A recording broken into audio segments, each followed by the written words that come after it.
పురంధరేశ్వరి ఇన్ని సీట్లు అని చెప్పేంత వరకు 175 ప్లస్ 25 వాటి మీద కింద కార్యకర్తలు పనిచేస్తారు. ఆంధ్రప్రదేశ్ బీజేపీ అధ్యక్ష బాధ్యతలు తీసుకున్న పురంధరేశ్వరి తనదైన రీతిలో రాజకీయాలను చేస్తూ ముందుకు వెళ్తున్నారు.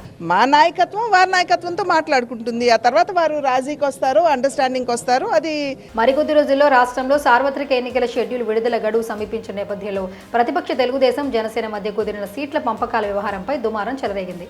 ఇప్పుడైతే తగ్గేలా కనిపించట్లేదు. రెండు పార్టీల్లో తీవ్ర అసమ్మతి చెలరేగింది. సీట్ల సంఖ్య, అభ్యర్థుల ఎంపిక అసంతృప్త వాతావరణాన్ని రాజేసింది. టికెట్ దక్కని తెలుగుదేశం జనసేన పార్టీ నాయకులు ఈ రెండింటికి ప్రత్యామ్నాయంగా బీజేపీ వైపు చూపులు సారిస్తున్నారు.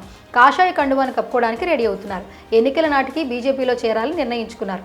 ఈ మేరకు ఏపీ బీజేపీ నేతలతో సంప్రదింపులు సైతం మొదలుపెట్టారు. అసలు అక్కడే చిక్కొచ్చింది. మీ పార్టీలో పనిచేస్తాం, మీ నాయకత్వంలో పార్టీని బలోపేతం చేస్తాం, ఎన్నికల్లో పోటీ చేసి సత్తా చూపిద్దాం అని కాస్త ప్రజాబలం ఉన్న నేత ఎవరైనా వస్తే ఏ పార్టీ కూడా వదులుకోదు. అర్ధ బలాలున్న నేతలు వస్తే రెడ్ కార్పెట్ వేస్తారు. ఏపీ బీజేపీలో మాత్రం దీనికి పూర్తి భిన్నమైన వాతావరణం నెలకొంటుంది. అలా సంప్రదించిన కొందరు టికెట్ రాని పోటీ రేసులో ఉన్న తెలుగుదేశం పార్టీ నేతలను బుజ్జగించి మరీ వారున్న పార్టీలోనే ఉండాలని, బీజేపీలోకి రావాల్సిన అవసరం లేదని చెప్తున్నారు. కాస్త విచిత్రంగా ఉన్న ఏపీ బీజేపీలో ఇప్పుడు ఇదే జరుగుతోంది. ఇదే ఇప్పుడు ఏపీ బీజేపీ నాయకత్వంపై ఇతర పార్టీల వారు కూడా విస్మయానికి గురయ్యే పరిస్థితికి కారణమవుతోంది. టీడీపీ జనసేన పొత్తుల కారణంగా చాలా మంది కీలక నేతలకు చోటు దక్కడం లేదు.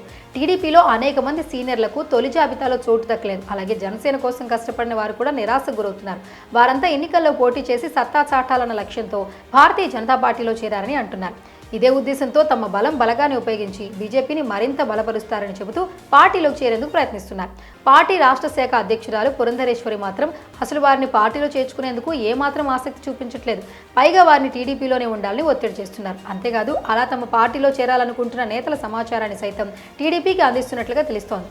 దీంతో బీజేపీని సంప్రదించిన నేతలకు మైండ్ బ్లాక్ అవుతోంది. బీజేపీ అధ్యక్షురాలు కూడా టీడీపీ కోసం పనిచేస్తున్నారా, ఇదేం పద్ధతి అంటూ వారు చర్చించుకుంటున్నారు. ఈ మధ్య ఒంగోలు, నెల్లూరు జిల్లాకు చెందిన లోక్సభ, రాజ్యసభకు చెందిన ఇద్దరు ఎంపీలు బీజేపీలో చేరేందుకు రాష్ట్ర నాయకత్వాన్ని సంప్రదించారు. వారిని టీడీపీలో చేరాలని బీజేపీ ముఖ్య నేతగా ఉన్న పార్టీ బీజేపీ అధ్యక్షురాలే వారికి సూచించారని తెలుస్తోంది.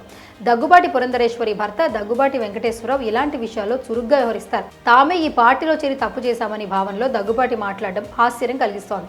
బీజేపీలో చేరికలు జరగకుండా ఎలా చేయాలనే విషయంపై ఓ జర్నలిస్ట్తో మాట్లాడిన ఆడియో తాజాగా వెలుగులోకి వచ్చింది.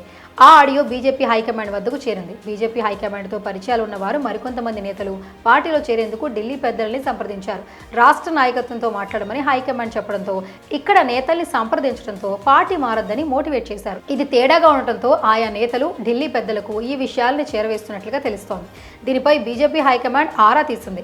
వారు చెప్పినవన్నీ నిజమేనని, తమకు తెలిసింది కొంచెమేనని హైకమాండ్కు అర్థమైందని అంటున్నారు. గతంలో ఎన్నికలకు ముందు కన్నా లక్ష్మీనారాయణ పార్టీ రాష్ట్ర అధ్యక్షుడిగా అప్పచెప్పిన నాడు ఎంత తప్పిదం చేశామో ఈసారి కూడా అంతకంటే ఎక్కువ తప్పిదం చేశామని హైకమాండ్ భావిస్తోంది. ఎన్నికల సమయంలో బీజేపీలో చేరడానికి ఏ రాష్ట్రంలో అయినా నేతలు ప్రయత్నిస్తుంటారు. కానీ ఏపీలో ఇటీవల కాలంలో ఒక రాష్ట్ర స్థాయి ముఖ్య నేత సైతం చేరకపోవడం నేడు అనుమానాలకు తావిస్తోంది.